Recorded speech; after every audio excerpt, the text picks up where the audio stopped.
देखिए हीर एक्सप्रेस 12 सितंबर से आपके नजदीकी सिनेमा घरों में।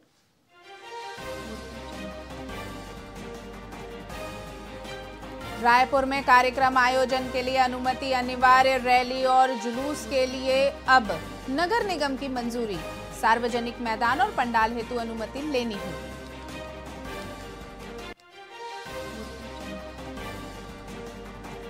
कांग्रेस ने की वोट छोड़ गद्दी छोड़ पदयात्रा घोषणा। 16 सितंबर को रायगढ़ से होगी यात्रा की शुरुआत। 17 सितंबर को कोरबा और मुंगेली में निकलेगी रैली।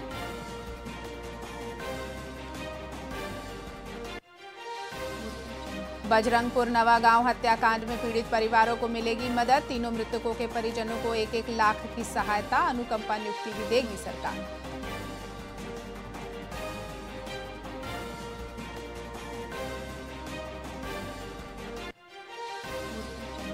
बलरामपुर के आबकारी विभाग में हंगामा। नोटिस को लेकर विवाद। 2 आरक्षकों ने उप निरीक्षक को कंट्रोल रूम में किया बंद।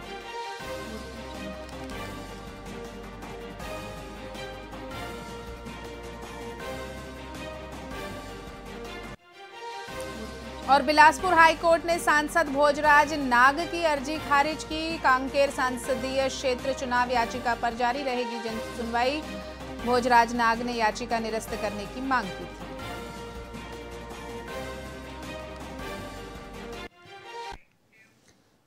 नमस्कार, स्वागत है आपका वीआईपी न्यूज में। मैं हूं आपके साथ डॉक्टर रानी और रुक करते हैं छत्तीसगढ़ की खबरों की ओर।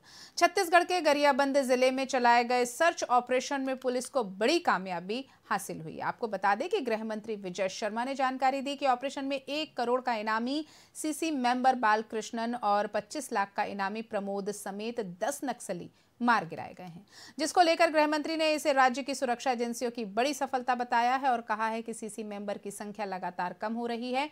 वहीं राहुल गांधी के अनधिकृत विदेश दौरे पर सीआरपीएफ की आपत्ति सामने आई है। सुरक्षा प्रोटोकॉल तोड़ने को लेकर उन्हें एक पत्र भेजा गया है। इस पर गृह मंत्री विजय शर्मा ने कहा है, नामदार लोग हैं, उन्हें ऐसे मामलों से बचना चाहिए।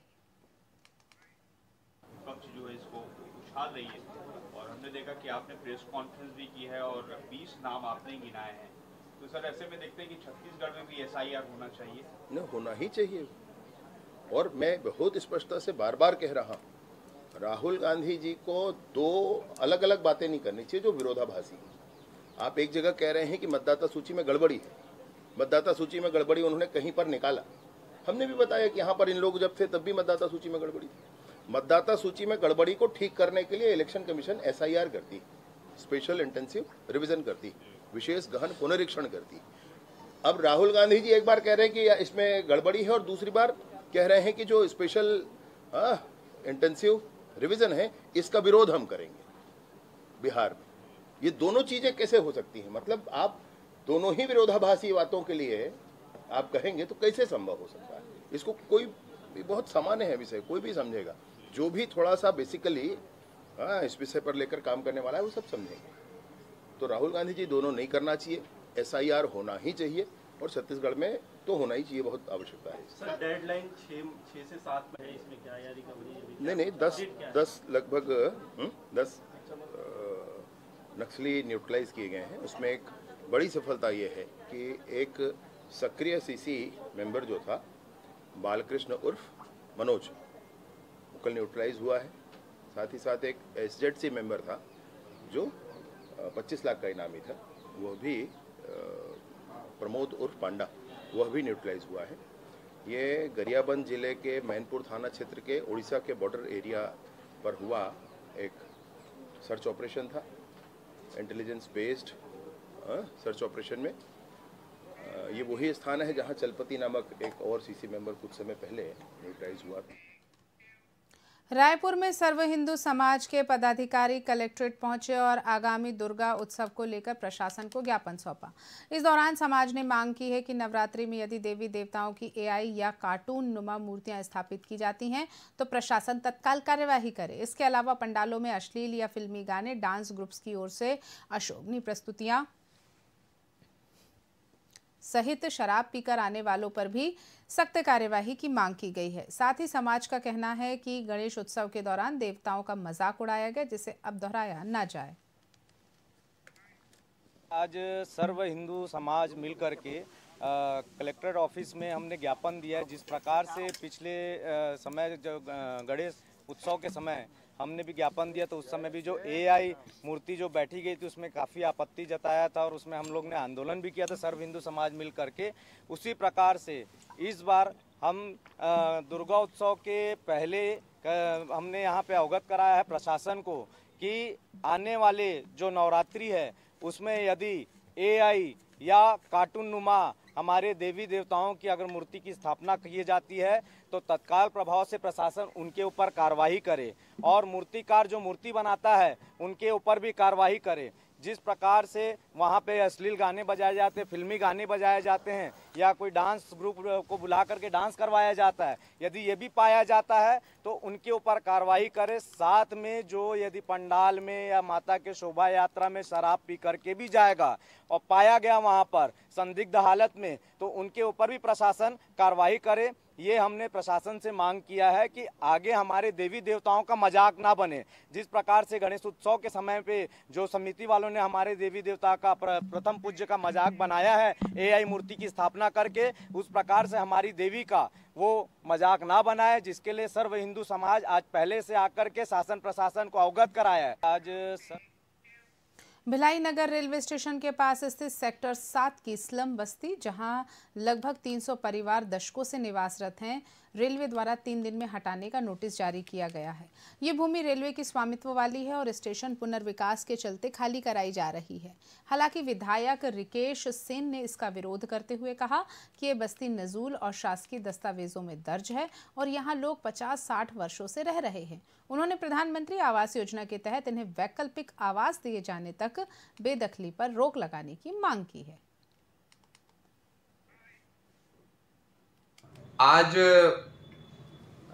सेक्टर 7 जो रेलवे की जमीन पे 40 सालों से हमारे शहर के गरीब जो बसे हुए थे, आज अचानक सेक्टर 7 रेलवे स्टेशन का विकास होना है, उसके तहत आज रेलवे के द्वारा बस्ती को तोड़ने के लिए बुलडोजर ला दिया गया। ये जैसे ही मेरे संज्ञान में आया, मैंने तत्काल जो है जिला कलेक्टर को फ़ोन किया। मैंने ये निर्देशित किया कि आप कैसे भी करके ये बुलडोजर तभी चले जब हम इसे व्यवस्थापन दें, और अगर प्रधानमंत्री आवास लेते हैं तो आज आम आदमियों को, आम गरीब को 3,75,000 रुपये देना पड़ता है। चूँकि ये 40 साल से वहाँ पे निवासरत थे, इनका हक बनता है कि इनको व्यवस्थापन दिया जाए। व्यवस्थापन में मैंने कलेक्टर को संज्ञान में लाने को कहा है कि 75,000 रुपये में इन्हें मकान मिले, ऐसी कोई व्यवस्था करे। उसके लिए 75,000 रुपये हितग्राही दे और बाकी का जो डिफरेंस अमाउंट है वह डिफरेंस अमाउंट रेलवे दे। रायपुर स्थित निवास कार्यालय में बस्तर ओलंपिक की तैयारियों को लेकर उप मुख्यमंत्री अरुण साव और गृह मंत्री विजय शर्मा ने अधिकारियों के साथ बैठक की। इस बैठक में महत्वपूर्ण निर्णय लिए गए। इस दौरान उप मुख्यमंत्री अरुण साव ने कहा कि पूरे ऊर्जा और उत्साह के साथ बस्तर ओलंपिक का आयोजन इस बार फिर से करेगा। मुख्यमंत्री अरुण साव ने मीडिया से चर्चा करते हुए कांग्रेस पर भड़ास निकालते हुए कहा कि कांग्रेस के पास कोई काम नहीं है, आपस में लड़ रहे हैं, एक दूसरे को मंच में ही नीचा दिखा रहे हैं और कांग्रेस की बस यही काम है। विष्णुदेव साय सरकार के नेतृत्व में मोदी के एक गारंटी को पूरा कर रही है, अपेक्षाओं को पूरा कर रही है। कांग्रेस के पास कोई काम है नहीं, कोई मुद्दा नहीं है, आपस में लड़ रहे हैं, एक दूसरे पर तीर चला रहे हैं, एक दूसरे को मंच में ही नीचा दिखा रहे हैं। कांग्रेस का यही काम है। वास्तविकता ये है कि आज छत्तीसगढ़ में विष्णुदेव साय जी के नेतृत्व में सरकार मोदी के एक एक गारंटी को पूरा कर रही है, जन अपेक्षाओं को पूरा कर रही है। बस्तर ओलंपिक 2025 की तैयारियों की समीक्षा उप मुख्यमंत्री अरुण साव और विजय शर्मा ने की। आपको बता दें कि अक्टूबर-नवंबर में होने वाले इस आयोजन में बस्तर संभाग के 7 जिलों और 32 विकास खंडों से 40,000 से अधिक खिलाड़ी भाग लेंगे। वहीं 11 पारंपरिक और आधुनिक खेलों में स्पर्धाएं होंगी, जिनमें दिव्यांग और आत्मसमर्पित नक्सली भी हिस्सा लेंगे। उप मुख्यमंत्री साव ने कहा कि बस्तर ओलंपिक सिर्फ खेल नहीं बल्कि युवाओं को जोड़ने और विकास को बढ़ावा देने का माध्यम है। आयोजन का ध्येय वाक्य रहेगा, कर सहायता बस्तर, बरसायता बस्तर। हमारे प्रदेश में खेल प्रतिभाओं की कमी नहीं है और जिस प्रकार से बस्तर ओलंपिक से बस्तर के युवाओं में उत्साह आया, ऊर्जा आया, आगे बढ़ने की जज्बा आई। एक बार फिर इस बार हम बस्तर ओलंपिक करने जा रहे हैं, उसकी तैयारियों को लेकर आज बैठक हुई है और इस बार भी बस्तर ओलंपिक पूरे धूमधाम से करेंगे। बस्तर का एक एक युवा इस प्रतियोगिता में भाग ले, विकासखंड स्तर पर, जिला स्तर पर और संभाग स्तर पर, तीनों स्तर पर ये प्रतियोगिताएं होगी और उसकी बृहद कार्य योजना आज की बैठक में हमने बनाई है और पूरे उत्साह के साथ, ऊर्जा के साथ बस्तर ओलंपिक का आयोजन फिर से इस बार करेंगे। हमारे भिलाई के कैंप 1 इलाके से 2 सगे भाइयों का अपहरण कर लिया गया। अपहृत भाइयों के नाम विष्णु प्रसाद साव और शुभम प्रसाद साव है, जो सुभाष चौक पर एग रोल का ठेला लगाते हैं। ये घटना 11 सितंबर गुरुवार की रात करीब 8 बजे हुई। एक यूपी नंबर की अर्टिगा कार में आए 3-4 लोगों ने दोनों भाइयों का अपहरण कर लिया। घटना के 18 घंटे बाद भी उनका कोई सुराग नहीं मिल रहा है। पुलिस को शक है कि ये मामला पैसे के लेन देन से जुड़ा हो सकता है। छावनी थाना पुलिस ने अपहरण का मामला दर्ज कर आरोपियों की तलाश शुरू कर दी है। सुभाष चौक में एक शुभम एग रोल चलाते हैं, 2 संचालक हैं इसके, विष्णु शाह और शुभम शाह। उनके अपहरण की सूचना आई थी, जिस पर जो है अपराध पंजीबद्ध कर विवेचना में लिया गया है। आगे जांच की जा रही है। छत्तीसगढ़ के गृह मंत्री विजय शर्मा का कहना है कि केंद्र सरकार ने जीएसटी स्लैब को कम कर देश की जनता को बड़ी राहत दी है। विजय शर्मा का कहना है कि जीएसटी के स्लैब में जो कमी की गई है उससे मध्यम और निम्न वर्ग के लोगों को राहत मिलेगी। वहीं इनकम पर 12 लाख रुपए तक की छूट हो जाना बहुत बड़ी सौगात है। छत्तीसगढ़ आर्म्स फोर्स के कैंडिडेट की नियुक्ति के सवाल पर उन्होंने कहा कि कानून को अपने हाथ में लेने का अधिकार किसी को नहीं है, उनको संबंधित विभाग में बात करना चाहिए। 15 अगस्त को माननीय प्रधानमंत्री जी ने लाल किले की प्राचीर से जब ये कहा कि जीएसटी का नया संस्करण पूरे देश के सामने आएगा, और उसके बाद हम देख रहे हैं कि 5%, 12%, 18% और 40% इतने स्लैब्स में लगने वाले जीएसटी अब मुख्यतः 5% और 18% पर आ गए हैं। मैंने 28% पर जिस विषय पर जीएसटी लगता था, अब उस पर 18% पर लग रहा है। 10% टैक्स कम हो पाना, साथ ही साथ आपके इनकम पर लगने वाले टैक्स के लिए भी 12 लाख रुपए तक की छूट हो जाना, ये देश में बड़े आर्थिक परिवर्तन की, टैक्सेशन सिस्टम की 15। बढ़ते हैं अगली खबर की ओर। हुड़को स्थित रविंद्र उद्यान में पेड़ काटे जाने को लेकर विवाद अब खड़ा हो गया है। कुछ लोगों का आरोप है कि बिना वन विभाग और निगम की अनुमति पेड़ काटे गए हैं। मना करने पर मामला 2 गुटों में टकराव तक पहुंच गया। जानकारी के अनुसार रविंद्र उद्यान निर्माण के बाद से ही विवादों से घिरा रहा है और पूरा मामला फिलहाल हाई कोर्ट में विचाराधीन है। इस बीच पेड़ काटने पर एक बार फिर विरोध शुरू हो गया। वहीं मंदिर समिति का कहना है कि निगम और वन विभाग की अनुमति लेकर ही पेड़ काटे गए हैं। बिल्कुल खेलने नहीं देते। हमारा बॉल अगर अंदर भी चले जाएगा तो उसको मना किया जाता है। यहाँ पे जो पंडित होते हैं वो ये आंटी भी हैं, हाँ मंदिर के, और यहाँ आजू बाजू के जो बंगाली कम्युनिटी वाले हैं, क्रिकेट ही बस खेलते हैं और कुछ नहीं, है ना। और कुछ पौधा वौधा भी नहीं तोड़ते हैं, और बस ये जाली में छू देंगे ना तो बोलते हैं कि तुम लोग जाली को हिला हिला के तोड़ देते हो, तुम लोग बिल्कुल मत खेलो। और जो पिच रहता है उसमें जानबूझ के पानी डाल देंगे। अभी देख सकते हैं पूरा झाड़ी वाड़ी डाल दी है। झाड़ में के गर्मी में आदमी लाइट नहीं रहे तो मतलब उसमें आदमी छाया में बैठ करके अपना टाइम पास करता है। वो पूरा डंगाल उन लोग काट दिए।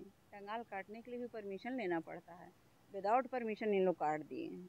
ऊपर से हमारे आस पड़ोस के भैया लोग जब मना किए तो उन लोग से इन लोग बगझक करते हैं और बोलते हैं कि हमारे हिंदू तत्व पे ये पर्यावरण विरोधी खुद बन गए हैं और हिंदू विरोधी हम लोगों को बोल रहे हैं। बच्चे लोग को खेलने नहीं दिया जाता। अभी देखिए कि दुर्गा पूजा आ रहा है, यहाँ पे स्टॉल लगता है। स्टॉल लगने के कारण क्या है कि पूरा झाड़ वगैरह है, पूरा उन लोगों ने अधमरा कर दिया है झाड़ को, जो कि थोड़ा सा भी हवा आएगा पूरा झाड़ गिर जाएगा। पूरा मैदान, झाड़ को किसके द्वारा लगाया जाता है, कब लगाया? ये झाड़ 35-40 साल पुराने झाड़ है। नीम का झाड़ है, बादाम का झाड़ है, प्लस क्या बोलते हैं अपना करंज का झाड़ है, इसको काटा गया, वो काटा गया। और यहाँ पे जैसे ही बच्चे लोग खेल। खबरों में फिलहाल इतना ही। आप देखते रहिए VIP न्यूज़। नमस्कार।